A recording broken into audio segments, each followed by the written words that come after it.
এই কবরস্থান খুবই একটা ভয়ঙ্কর জায়গা।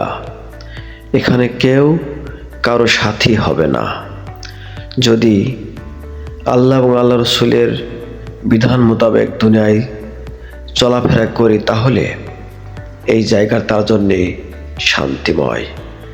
আর যারা এর বিপরীত চলবে তাদের এই কবর তাদের জন্য কঠিন কঠিন ভয়ঙ্কর একটা জায়গা এই কবর।